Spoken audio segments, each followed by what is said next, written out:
castelo forte é o nosso Deus. Vamos abrir, meus irmãos, Tiago, capítulo 2. Hoje nós vamos falar dos versos 21 a 26. Tiago, capítulo 2, versos 21 a 26. Esse trecho é um trecho muito importante porque Tiago vai relacionar aqui uma das doutrinas mais importantes da teologia reformada, que é a justificação pela fé somente. E Tiago vai demonstrar, então, a sua observação de que a verdadeira fé, justificada diante de Deus, ela também é uma fé que se justifica diante dos homens por meio das obras de obediência, por meio de uma fé que produz frutos, uma fé que frutifica. E, de fato, isto é autenticada pela obediência à palavra do Senhor, uma obediência prática e um testemunho visível. Tiago vai citar aqui duas pessoas que nós conhecemos do Antigo Testamento para ilustrar e justificar esta doutrina. Ele vai citar Abraão e Raabe, um homem e uma mulher, um homem israelita e uma mulher não israelita. E ele vai então defender esta ideia de que a salvação ela vem a todos aqueles a quem Deus chamou, independentemente das obras de obediência. Então nós vamos ler o texto e depois vamos observar aqui alguns aspectos. Tiago pergunta assim: não foi por obras que Abraão, o nosso pai, foi justificado quando ofereceu sobre o altar o próprio filho, Isaque?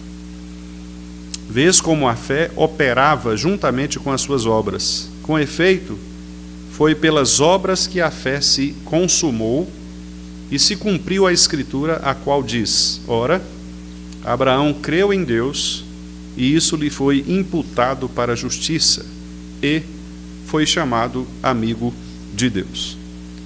Verificais que uma pessoa é justificada por obras, e não por fé somente. De igual modo, não foi também justificada por obras a meretriz Raabe, quando acolheu os emissários e os fez partir por outro caminho? Porque assim como o corpo sem espírito é morto, assim também a fé sem obras é morta. O versículo que nos chama mais atenção e que pode ser aqui objeto de má interpretação é exatamente o verso 24, quando Tiago diz: verificais que uma pessoa é justificada por obras e não por fé somente. Então, aparentemente, olhando este versículo, você diz: bom, então a teologia do apóstolo Paulo, que diz que nós somos justificados somente pela fé, ela é uma teologia que entra em choque com esta aqui, de Tiago. Então, quem está falando a verdade, né? Nós poderíamos, aparentemente, contrapor estes dois irmãos, e foi por isso, inclusive, que Martinho Lutero teve inicialmente uma grande dificuldade de aceitar a inspiração de Tiago, né? Ele demorou para aceitar que Tiago fosse um livro inspirado. Muito embora, como eu já disse aos irmãos, a grande questão aqui é uma questão de ênfase. Os dois estão tratando do mesmo assunto, que é a justificação. Contudo, Paulo está vendo pelo aspecto da salvação e Tiago está vendo pelo aspecto da santificação. Para Paulo, ninguém pode ser salvo sem que a fé lhe seja implantada no coração. E para Tiago, aqueles que têm a fé implantada no coração, eles não vivem sem obedecer à palavra do Senhor. Então é o mesmo tema, a mesma doutrina, só que vista de ângulos diferentes. Então nós podemos dizer que tanto Paulo quanto Tiago vão se complementar no aspecto da ênfase. Então, esta é a resposta que nós temos aqui diante deste texto. E como eu disse aos irmãos, nós vamos ver então dois exemplos, Abraão e Raabe, os dois exemplos como exemplo de fé. No caso de Abraão, fica mais fácil de nós percebermos, porque Abraão, a gente tem toda a sua história na Escritura, E ele é considerado, como nós sabemos, né, o pai da fé. Tudo começa com Abraão. A igreja nasce propriamente em Abraão. A nação de Israel nasce ali. Então, a pergunta que Tiago faz é: não foi justificado por obras Abraão, que é o nosso pai, quando ofereceu sobre o altar o próprio filho Isaque? Aqui a ideia é que o testemunho de Abraão, ele foi autenticado, demonstrado, provado diante de Deus. Como eu disse a vocês, o uso que Paulo faz do termo justificar é um uso forense, jurídico, declarativo.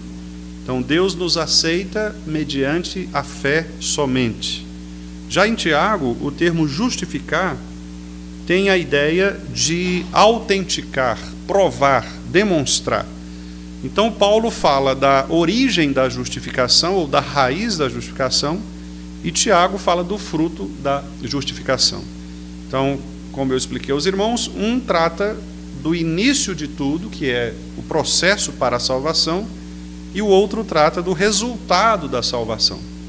Então, a ideia aqui é que Abraão, ou a fé demonstrada em Abraão, ela foi uma fé provada, demonstrada, evidenciada na obediência. E é exatamente isso que o texto está tratando, porque os irmãos se lembram de que este episódio é um episódio no qual Deus exige de Abraão uma demonstração de obediência. Deus exige que Abraão suba ao monte Moriá com o seu filho, Isaque, o filho da promessa. Isaque devia ter mais ou menos ali seus 13 anos de idade, 12, 13 anos. E era o filho da promessa, né? E depois de ter feito esse milagre, Deus agora requer que Abraão sacrifique o seu próprio filho. E parece para nós algo muito contrassensual, né? Você imaginar Deus realizar um milagre num homem de 100 anos de idade e agora requerer deste homem já idoso que ele entregue o seu filho, que foi o filho prometido. Então é óbvio que na cabeça de Abraão essas coisas não se encaixavam. Mas o mais curioso é que Abraão, ele obedeceu a Deus, mesmo não entendendo claramente o propósito de Deus. E lá em Hebreus, nós somos informados, em Hebreus capítulo 11, que Abraão estava mesmo disposto a sacrificar Isaque, e a justificativa que Hebreus dá é que Abraão, ele sabia que Deus era poderoso para ressuscitar Isaque. Então olha que interessante. Como que ele sabia disso? Porque não havia tido ainda na Escritura ressurreições. Se nós estivéssemos falando disso no Novo Testamento, ficaria mais fácil, porque aí nós já teríamos visto alguns exemplos, como o caso de Lázaro, por exemplo, né? Seria uma ressurreição. O mais próximo disso talvez tenha sido Jonas, mas mesmo assim não era no mesmo ambiente de Abraão. Então Abraão não sabia, assim como Noé não sabia sobre dilúvio, porque não tinha chovido ainda na época de Noé. Noé não fazia ideia do que era dilúvio. Então repare que a revelação de Deus naquele momento é uma revelação progressiva, e por isso aqueles homens nada sabiam acerca do propósito de Deus, mas pela fé, e aí entra o aspecto de Paulo, né? Pela fé, Abraão creu que Deus era poderoso para ressuscitar o seu filho, mesmo sem saber o que era uma ressurreição. Então, é isso exatamente que significa a fé. A certeza de que aquele que chama, né, no caso, o Deus que chamou Abraão, é aquele também que vai prover todas as circunstâncias favoráveis para que aquele propósito seja cumprido. Então, esta fé de Abraão, ela já havia sido declarada. Vamos ver, por exemplo, Gênesis capítulo 15, versículo 6. Gênesis 15, 6. O irmão ou irmã, né, que encontrar e quiser ler, por favor.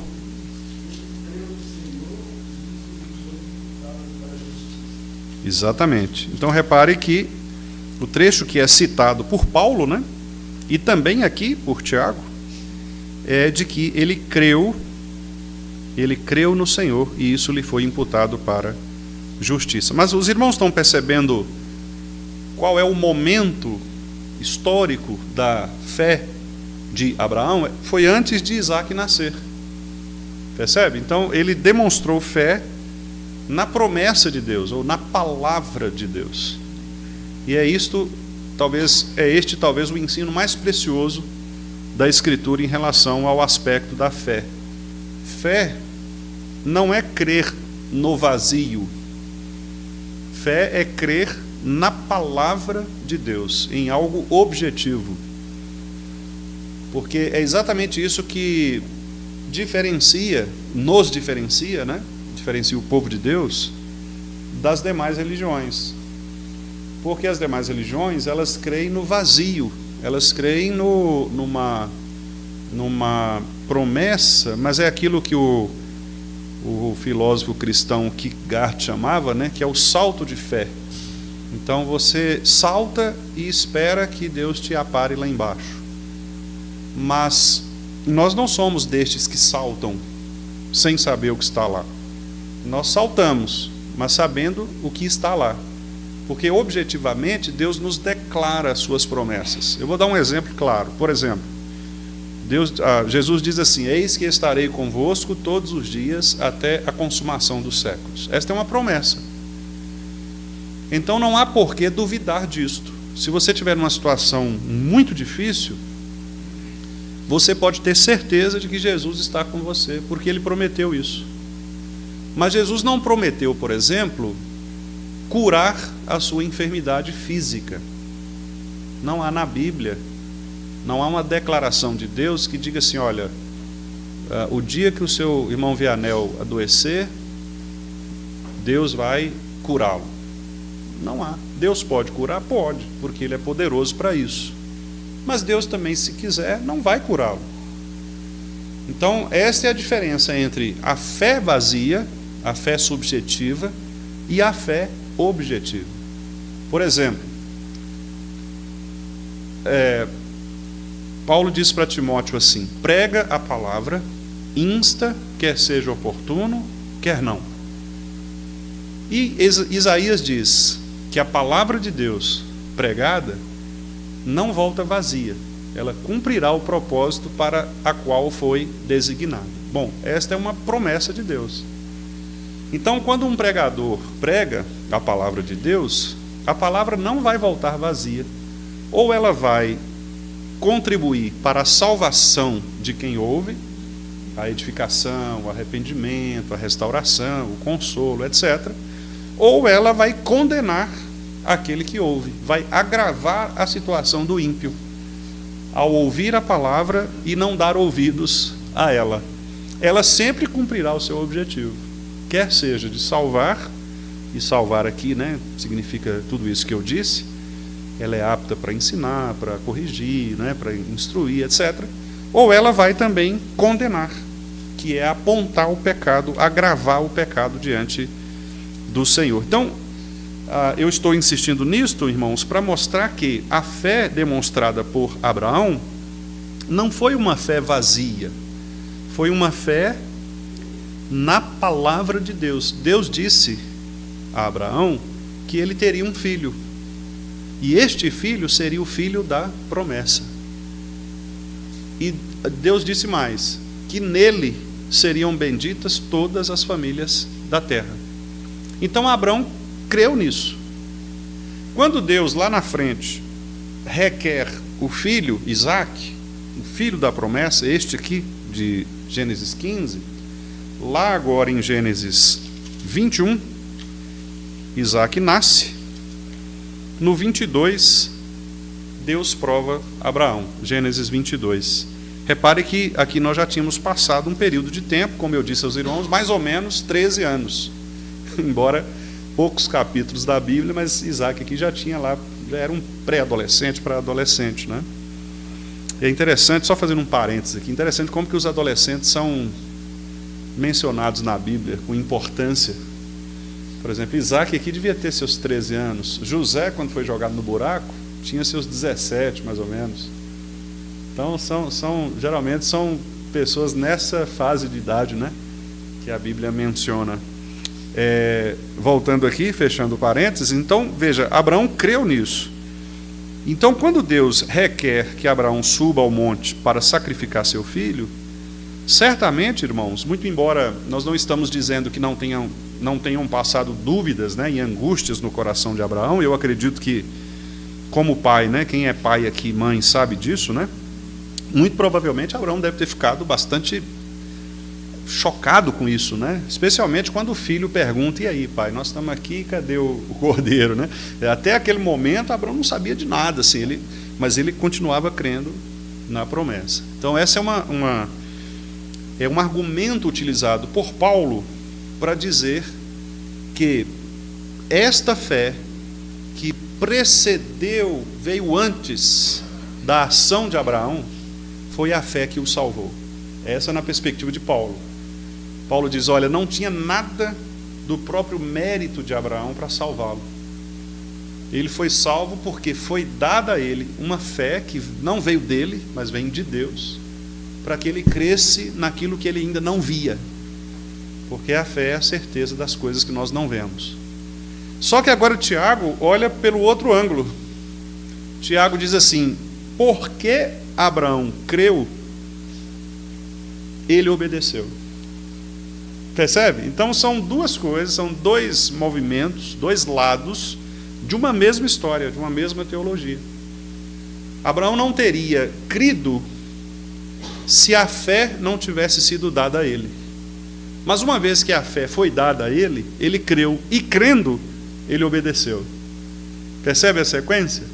Então, ler Paulo e ler Tiago é como se nós estivéssemos lendo um livro em que os dois capítulos eles se completam, formando um único tema, que é o tema da justificação pela fé somente. Paulo pega do início, Tiago pega da consequência, do restante. Então, esta fé aqui em Gênesis 22 é a fé que Abraão já tinha demonstrado antes, no capítulo 15, mas agora ela é devidamente provada. E que prova, né? E que prova Abraão passou. Então, a obediência não foi a obediência que gerou a justificação. A obediência confirmou publicamente a fé de Abraão.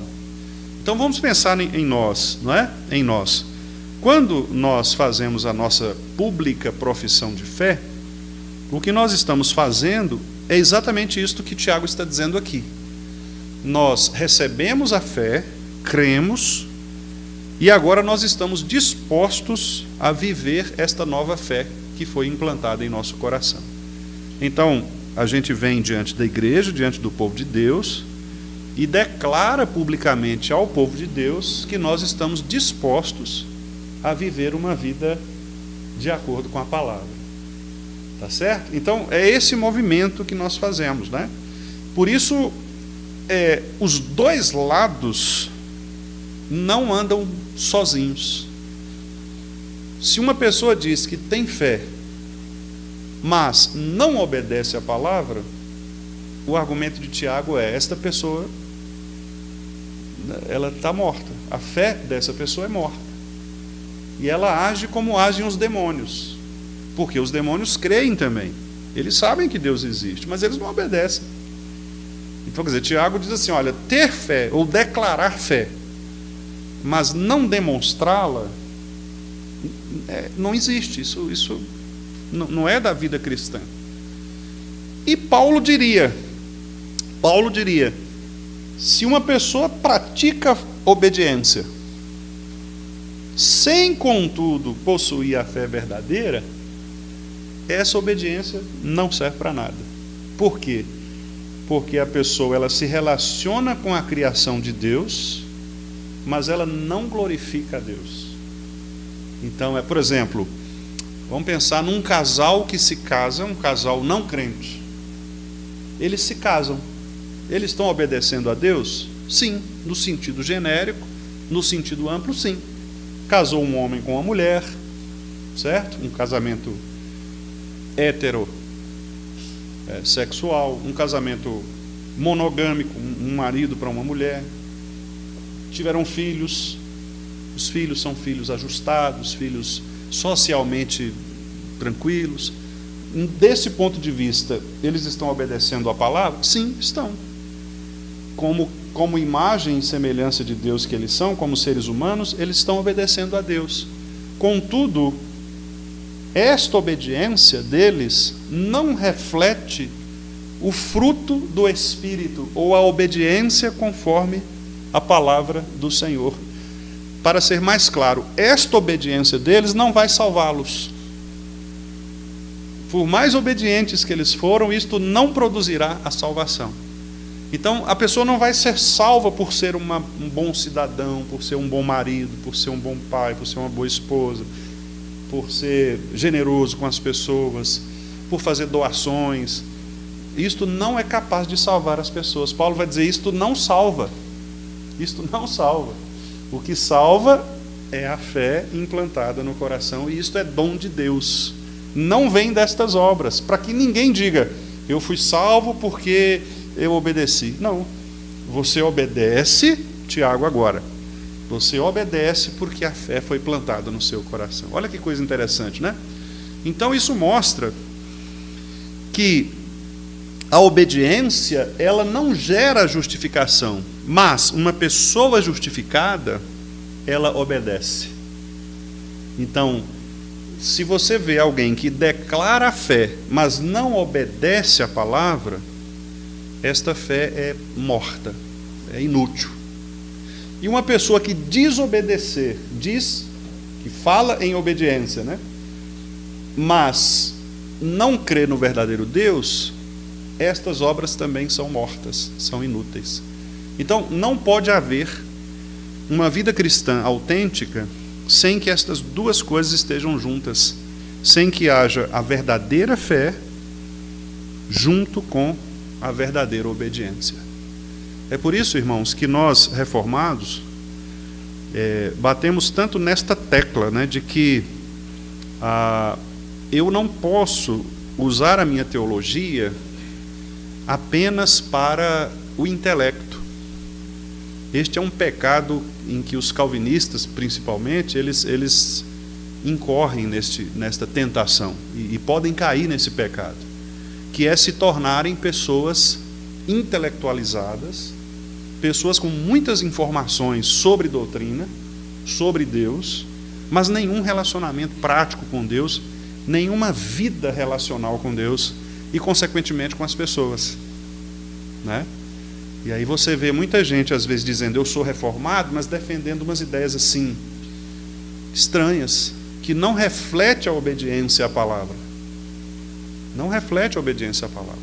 Por outro lado, se uma pessoa deseja uma intimidade com Deus profunda, mas sem o alicerce da doutrina, ela também vai praticar uma religião fanática, uma religião completamente sem fundamento.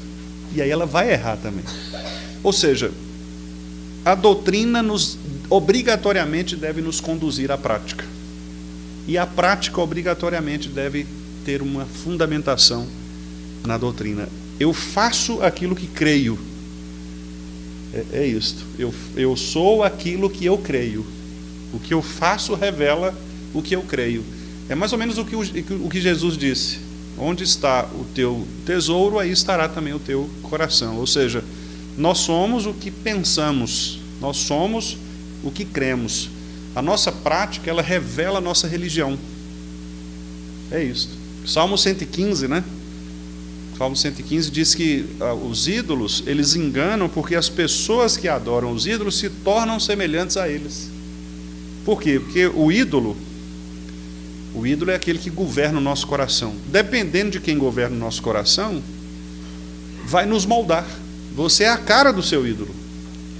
Então, por exemplo, se o seu ídolo é... Vou dar um exemplo aqui. Se o seu ídolo é... dinheiro, por exemplo. Mamon, né? Se o seu ídolo é o dinheiro, a sua prática de vida vai refletir isso.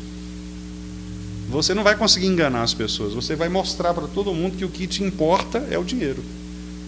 São os negócios, levar vantagem. Isso vai ficar muito claro Quem é o seu ídolo? É o dinheiro, é mamon. Se o seu ídolo é, sei lá, o corpo, por exemplo, também vai ficar muito claro. Você vai gastar fortunas, você vai se preocupando-se com o seu corpo. Cirurgias estéticas, plásticas, produto de beleza, malhação. Por isso que até a academia pode se tornar uma idolatria, né? Uma pessoa, por exemplo, valoriza o corpo pelo corpo. Então, quer dizer, o ídolo vai revelar quem é, porque você faz aquilo que você ama. Você é aquilo que você ama, né? Aliás, tem até um livro, 2 autores que escrevem sobre isso, né? O James Smith e o Gregory Bill. São 2, um é teólogo bíblico, o outro é um filósofo, né? Os 2 escrevem sobre isso. Você é aquilo que você ama. Então você adora aquilo que você de fato ama, né? Que é o Salmo 115. Você vai se tornar semelhante a eles. Bom, voltando aqui. Repare que essa fé justificadora é a fé que vai nos fazer agir. Então, eu só poderei agir se esta fé estiver implantada no meu coração. Eu só consigo obedecer a Deus adequadamente se a fé verdadeira me for implantada no coração. E se essa fé é implantada, inevitavelmente você vai obedecer a palavra. Então veja que Tiago estabelece aqui um critério para nós nos avaliarmos, né? Para nós nos avaliarmos, é uma autoavaliação, para que eu pense assim: bom, se eu afirmo crer, eu preciso demonstrar isso por meio da obediência. Se eu não obedeço a palavra, então talvez eu não esteja crendo no Deus da palavra. Talvez a minha fé seja uma fé temporária, uma fé como aquela fé lá dos solos da parábola da semente. Os irmãos se lembram?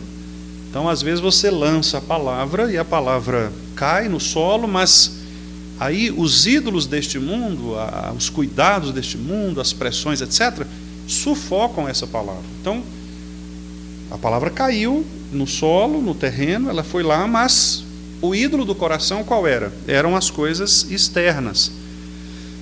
Uma fé operante, ela vai cair num terreno fértil, e este terreno, a palavra vai cair, e este terreno que tem a fé verdadeira produzirá frutos, né? Produzirá frutos. O teólogo Herman Bavinck, ele fala algo muito interessante. Ele diz que a fé justificadora é necessariamente operante em amor.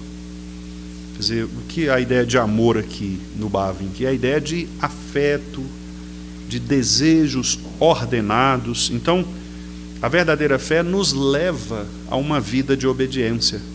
Outro teólogo também, Michael Horton, ele fala que a verdadeira fé não é uma mera decisão mental, mas é uma confiança viva e transformadora.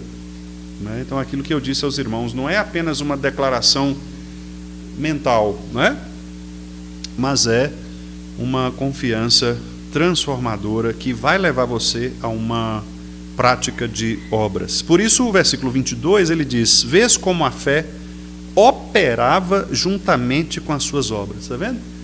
Então veja que Abraão não está aqui, Tiago não está dizendo que Abraão privilegiava uma em relação à outra. Não, ele está falando que as duas coisas operavam juntas. Olha aí, a fé operava juntamente com as obras. Interessante, né? Então a obediência de Abraão demonstrou a fidelidade da sua fé, a autenticidade da sua fé. Não é? E foi pela fé verdadeira que ele foi capaz de obedecer. Então veja que relação interessante, né? Por isso que uma igreja que possui a fé verdadeira é uma igreja como aquela de Tessalônica, que Paulo fala, né? Paulo diz que a igreja de Tessalônica era uma igreja operante na fé. Ele destaca, ele elogia a igreja, né? Ele fala: vocês são operosos na fé, abnegados no amor, né? Então, quer dizer, uma igreja genuinamente transformada pela verdadeira fé é uma igreja que trabalha, né, o serviço para o Senhor. Inclusive até o próprio culto, né, se torna a causa principal daquela igreja, porque o culto é um serviço. Então, quando a igreja ela deseja cultuar, ela deseja adorar o Senhor, significa que ela cada vez mais tem a sua fé robustecida, né? Uma fé mais consistente, robusta, de fato, uma fé evidenciada, né, pela obediência. Então, a fé e obras cooperando entre si. Então, você percebe aqui a maturidade do Evangelho implantada no coração de alguém, nessa perfeita integração entre a fé justificadora, que não é estéril, com estas obras que são absolutamente visíveis, né? Colocadas em ação, realizadas, praticadas. É aquilo que a gente chama de fé aperfeiçoada, não é? A fé que justifica e é uma fé aperfeiçoada. Eu gosto muito do texto de Colossenses, os irmãos puderem abrir lá, Colossenses capítulo 1. Eu acho que esse texto ele ilustra muito bem o que eu estou dizendo aqui para os irmãos. Colossenses capítulo 2, irmãos, perdão. Capítulo 2, versículos 6 e 7. Algum irmão lê para a gente aí, por favor.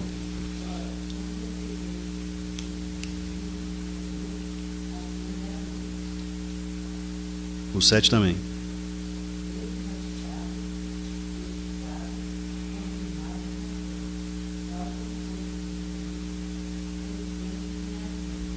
Isso, obrigado, irmão. Então, olha só, como recebestes Cristo Jesus, está vendo? Aqui trata do recebimento, que é a fé implantada no coração pela pregação do Evangelho, né? Nós recebemos Cristo, e aí Paulo diz, se vocês receberam, andem nele. Está vendo? Quer dizer, e ele coloca inclusive o comparativo, né? Do mesmo modo como vocês receberam, como recebestes Cristo, também andem nele assim. Não faz sentido você receber Cristo e não viver a vida cristã conforme Cristo, né? E aí ele no 7 ele mostra o processo. Primeira coisa, você é radicado, é uma raiz, né? Então você é aquela ideia do Salmo 1. A árvore ela é transplantada de um lugar seco para próximo do rio. Então ela é transplantada, não é? Uma vez que ela é colocada ali naquele lugar, radicada ali, as suas raízes elas tomam vida naquele lugar, vem o segundo passo, que é a edificação, que é a hora de florescer, a hora de crescer, de começar os ramos, né, aparecerem. Quer dizer, o rio ali, né, do Salmo 1 vai inundando aquelas raízes, e essa árvore agora ela vai crescendo. E quando ela cresce, chega um momento em que ela se torna robusta, que aí é o terceiro aspecto de Paulo aqui, confirmados na fé. Então você é plantado, você é edificado e você é confirmado. Então repare que são estágios, né? E esses estágios mostram a maturidade da nossa fé. A maturidade. Então um novo convertido, por exemplo, ele recebe a fé, mas ele ainda não demonstrou a sua obediência. Ele vai demonstrar a sua obediência. Nós não conseguimos ver o coração. Por isso que quando o conselho da igreja, por exemplo, recebe um irmão ou irmã que deseja ser membro da igreja, passar pelo processo de admissão, não é? O conselho não tem outro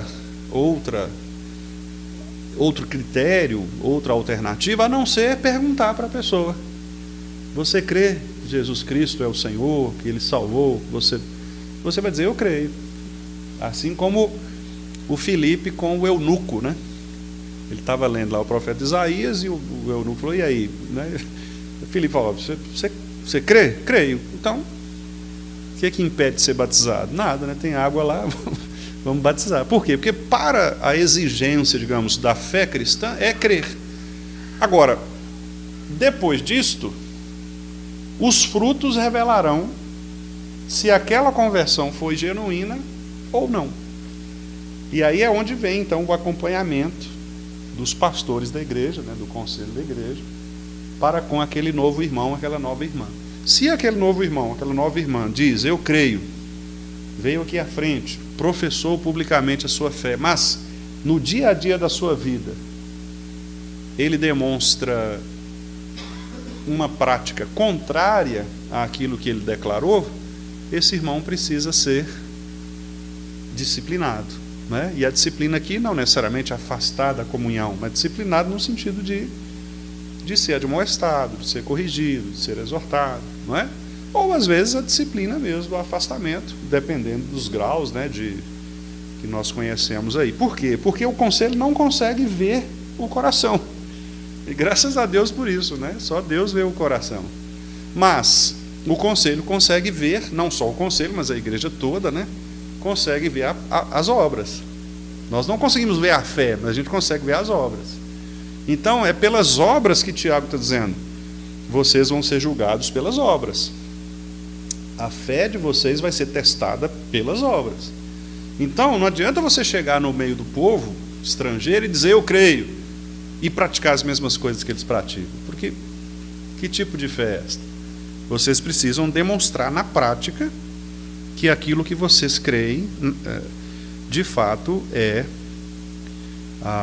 aquilo que move vocês a uma obediência real, uma obediência prática, né, ao Senhor. O verso 23, então, é um versículo muito importante, porque mostra...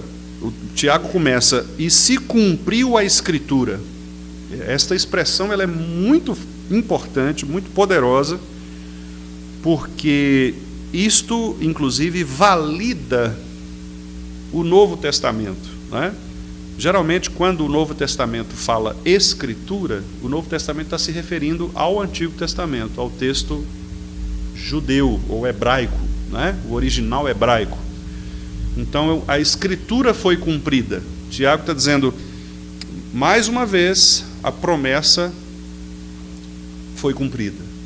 E qual foi a promessa? Aí ele resgata o texto que nós já lemos, de Gênesis 15, verso 6, quando diz, Abraão creu em Deus e isso lhe foi imputado para justiça. Ele creu em Deus quando? Quando Deus disse que ele seria pai de numerosa nação, e dele nasceria então o filho prometido. E além disso, Deus disse também que ele haveria de, a partir dele, né, toda uma geração, uma linhagem aconteceria. E obviamente nós sabemos, Abraão não sabia, Raabe não sabia, mas na verdade tudo estava sendo preparado para a chegada de Jesus Cristo, não é? O Senhor. E ele cita também aqui quando Abraão é chamado de amigo de Deus. Está lá em 2 Crônicas 20, versículo 7, Isaías 41, 8. Né? Por que a amizade de Deus? Porque Jesus diz que aqueles que obedecem a palavra dele são amigos dele. Vós sois meus amigos, se fizerdes o que eu vos mando. Repare que a amizade ela é construída com base na obediência. Ninguém pode se chamar amigo de Deus se for desobediente para com Ele. Ninguém pode se declarar amigo de Jesus se for desobediente à sua palavra. Às vezes isso é muito comum a gente conversando com as pessoas, né? As pessoas falam assim, não, a minha fé é uma fé muito grande, eu sou amigo de Deus, eu sou amigo de Jesus, né? Jesus está comigo, não está nada. Às vezes Jesus pode até estar com essa pessoa, mas como com a ira, né? E Paulo fala, se Deus é por nós, quem será contra nós? Mas ninguém pensa o contrário, né? E se Deus for contra nós? Aí aquela pergunta do Chapolin Colorado, né, dona Beth? Quem poderá nos ajudar, né? Porque se Deus for contra nós, acabou, não há a quem nós vamos recorrer, né? As pessoas só olham o aspecto positivo. Ah, Deus está comigo, quem está com Deus não cai, etc. Sim, mas e se Deus estiver contra você? E Ele pode estar. Porque se você é um ímpio que não se converteu verdadeiramente, ou se você é um filho dele, mas está em desobediência, o castigo virá. No caso do ímpio, a ira virá. No caso do crente, a disciplina virá, né? Então, Deus não suporta, diz Isaías, né, associar o culto solene com um coração ímpio, com uma atitude transgressora. Então não adianta nós virmos a presença de Deus para cultuá-lo se nós estamos desobedientes em relação à sua palavra. Porque essas duas coisas andam juntas. E eu acho que esse é o ponto mais importante, irmãos, desses estudos que nós temos feito aqui, né, na carta de Tiago, principalmente nesses 2 primeiros capítulos. É esta relação entre uma fé verdadeira e uma prática genuína, autêntica, né? Então, ele fala, a Escritura se cumpriu. Abraão foi justificado porque ele creu no Senhor. E o crer é algo de Deus. A fé vem pelo ouvir. Ouvir o quê? A palavra de Deus, diz Isaías, não é? A fé vem pelo ouvir e o ouvir a palavra. E quem é a palavra efetivamente? Cristo, é o Verbo encarnado. Ele é a palavra. Então repare que quando Abraão foi chamado, Cristo já estava ali, não fisicamente, claro, né, encarnado, mas ele estava ali. E ao crer, muito embora Abraão não tivesse esta noção da Trindade, ele creu no Deus Trino, que é Yahvé, Pai, Filho e Espírito Santo, Deus Redentor. Então repare que a fé, a imputação da justiça em Abraão veio antes, a justiça de Deus em Abraão, porque ele creu, e a demonstração da fé veio depois. Gênesis 15 é a imputação da justiça. Gênesis 22 é a fé demonstrada, né? Que é aquela fé que a gente lê, inclusive, lá em Hebreus 11. Aquele capítulo de Hebreus 11 é um capítulo de fé demonstrada. O escritor aos Hebreus vai usar vários servos de Deus ali, inclusive Raabe, né? E vai dizer, pela fé fulano fez isso, pela fé Beltrano fez aquilo, pela fé. Quer dizer, a fé sempre vem antes das ações da pessoa. Isso é muito interessante. Então, a pessoa crê e age, né? Pela fé, muitos foram mortos. Interessante isso, né? Que a gente acha que a fé só vai livrar a gente das perseguições. Hebreus diz que não, que pela fé muitos foram decapitados, pela fé muitos foram cerrados ao meio. Quer dizer, o que significa isso? Significa que crer em Jesus implica necessariamente uma vida de obediência, que pode inclusive gerar a morte, no caso das perseguições, né? Como nós vemos muito claramente no Novo Testamento, né? Então, a verdadeira fé gera intimidade com Deus, por isso ele é chamado amigo de Deus. E aí eu lembro de novo Jesus dizendo, vocês são meus amigos se fizerem o que eu mando fazer. Ninguém pode dizer-se amigo de Deus, de Cristo, se não for obediente à palavra de Cristo. E a síntese de Tiago, então, nesse primeiro momento, né, o versículo 24, é de que a fé viva, ela sempre se expressa, e uma fé morta nunca vai salvar ninguém. No sentido da frase aqui, quando ele diz, verificais que uma pessoa é justificada por obras e não por fé somente, o sentido aqui da frase é a ideia de Tiago combater a fé somente, nessa palavrinha somente, aí ela é muito importante, porque Tiago está pensando aqui no somente como? No somente naquela fé que é apenas uma fé intelectual, uma fé como a dos demônios, uma fé temporária, uma fé que não se manifesta em obediência. Então, quando ele não está entrando aqui na discussão de Paulo, de que pela graça sois salvos mediante a fé, e isto não vem de vós, não. Ele está entrando aqui numa discussão prática. Quer dizer, se você diz assim, eu tenho fé, mas você não obedece, isso aí não vai te salvar. É isso que ele está querendo dizer. A fé somente que você declara não vai te salvar. Porque se você tem a fé verdadeira, a fé que salva, você vai operar ou trabalhar, você vai agir como obediência. Na doutrina católica, por exemplo, né, a gente percebe que há uma somatória. Os católicos, eles declaram que são salvos por Jesus. Nenhum católico nega isso.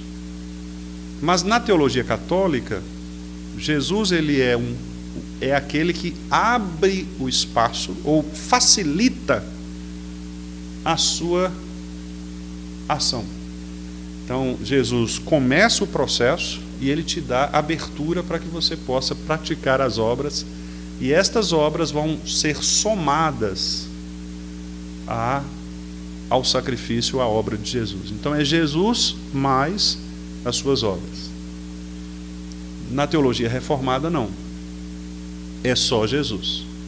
Por quê? Porque tudo começa com esta fé implantada no coração, que é uma justificação plenamente, exclusivamente de Deus. É Deus quem nos declara justos por causa da obra de Jesus Cristo. E uma vez que nós somos declarados justos, nós demonstramos isto visivelmente às pessoas, que são aquilo que nós chamamos então de obras. Então, na teologia reformada, diferentemente dos católicos, as obras não são causa de justificação, mas as obras são consequência, ou são testemunho necessário das obras da verdadeira fé.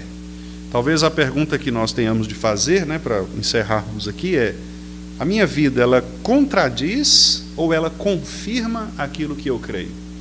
Esta é a pergunta que Tiago está nos fazendo aqui, não é? Porque se nós chegarmos à conclusão de que temos crido, mas não temos obedecido, nós precisamos rever a nossa posição. Isso não quer dizer necessariamente que você não seja um crente, mas talvez você esteja naquele estado em que esteve a igreja de Éfeso, que fez com que a doutrina verdadeira se tornasse apenas intelectual, apenas racional, mas perdeu aquilo que Jesus chamou lá de primeiro amor, que é exatamente este zelo pela verdade, o fervor pela verdade, a luta pela verdade, que é a obediência, né? Então, uma igreja doutrinariamente correta, mas uma igreja fria no sentido de não obediente, não operante, é uma igreja que precisa verificar suas bases, né? Saber o que está acontecendo. Porque talvez esta igreja esteja como Éfeso, uma igreja muito boa doutrinariamente, mas que tinha deixado a doutrina subir para a cabeça e não descia para o coração, né? Como diziam os puritanos. Porque se a teologia estiver aqui, mas não estiver aqui no coração, não resolve nada.